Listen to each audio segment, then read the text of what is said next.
Your phone, your car, and the most advanced military on Earth all run on the same supply chain. And that supply chain runs through one country that spent 30 years quietly making itself impossible to replace.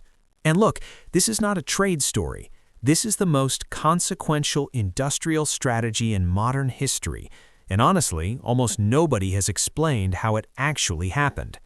So these 17 metals, they're called rare earth elements. Most people have never heard of them.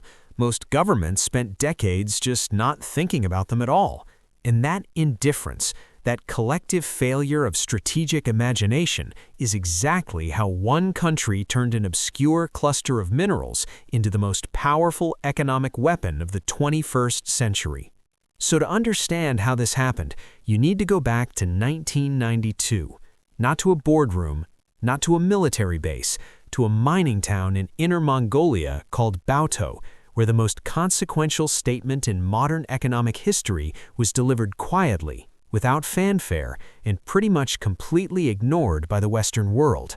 Deng Xiaoping stood in the heart of China's rare earth country and said 7 words that would define the next 30 years of global strategy. The Middle East has oil. China has rare earths. And here's the thing, this was not just some observation about mineral wealth. It was a prophecy and a policy directive, because Deng understood something that Western economists, defense planners, and corporate strategists would spend the next 2 decades completely failing to grasp. Just as oil had powered the 20th century, giving its controllers extraordinary leverage over every economy on Earth, rare earths would power the 21st. Every electric motor, every advanced weapon system, every piece of technology the modern world depends on, all of it would need these 17 metals, and China intended to control them all.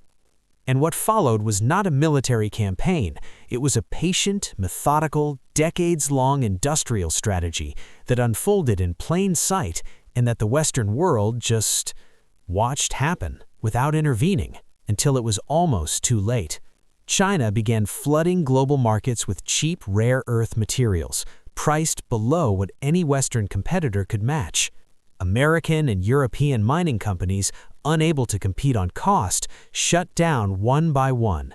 Processing facilities closed. The engineers and chemists who understood the supply chain retired or moved on. The institutional knowledge that takes generations to build simply evaporated. And then came the move that most people have never heard of.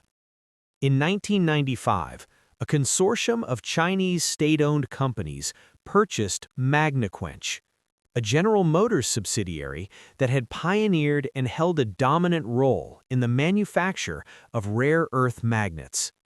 In September 2001, Magnequench's United States production lines shut down.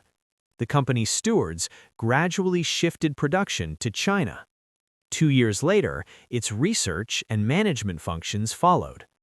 America's own rare earth magnet technology, developed with American capital, American engineers, and American research, was now operating exclusively in China. The same story played out in California. Mountain Pass, America's dominant rare earth facility, had once produced 90% of the world's rare earth supply. In 1998, its separation plant ceased producing refined rare earth compounds. A toxic waste spill led to the mine closing altogether, and intense Chinese competition made reopening economically impossible. The United States, once the world leader in rare earth production, now imported as much as 80% of its rare elements from China. The transition had taken less than 20 years. 2010. China tests the weapon for the first time. In September of that year, a Chinese fishing trawler collided with Japanese Coast Guard vessels near disputed islands in the East China Sea. Japan detained the captain.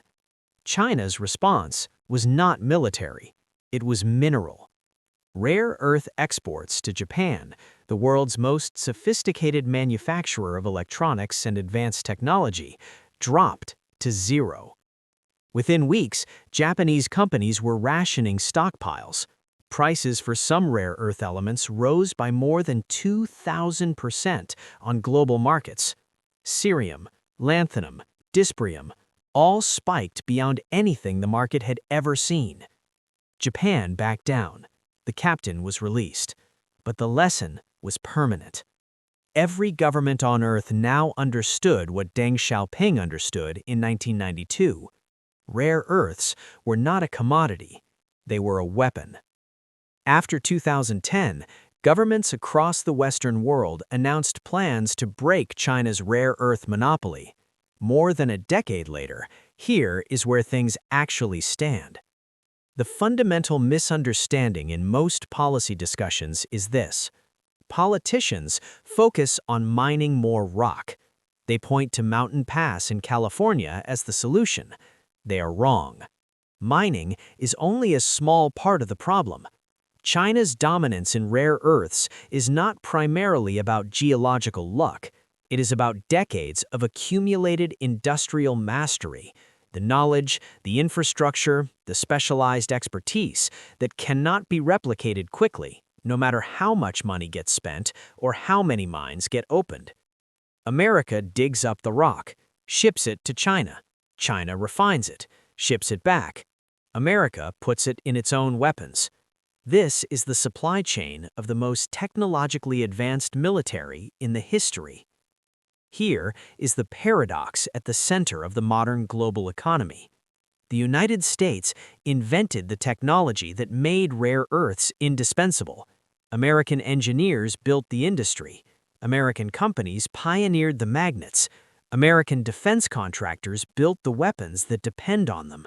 And through 30 years of decisions that each made perfect economic sense individually, lower costs here, higher returns there, close this facility, outsource that process, the United States transferred the most strategically important industrial capability of the 21st century to its primary geopolitical rival. Just as oil shaped the geopolitics of the 20th century, rare earths now shape the 21st. China has converted a cluster of obscure minerals into the foundation of global technological dependence. The question now is whether the West understood what was happening before the window to change it closed.